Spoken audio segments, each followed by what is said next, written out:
باتشيكو لعب ماتشين من الماتشات اللي لعبها مع بيراميدز، لعب ماتشين نوك اوت اللي هو خروج المغلوب، مع قدام نادي الزمالك وقدام انبي.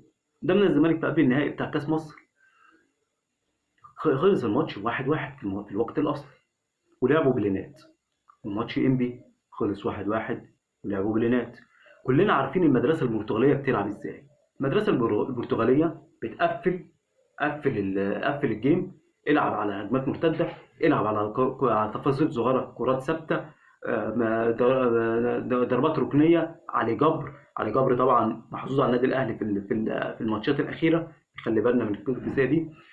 بالنسبه بقى لبيراميدز، اكتر لاعبين من وجهه نظري في بيراميدز اساسا دلوقتي هم رمضان صبحي ومصطفى فتحي. رمضان صبحي احرز السنه دي في الدوري العام 6 اهداف وصنع 5 اهداف. مصطفى فتحي احرز 5 اهداف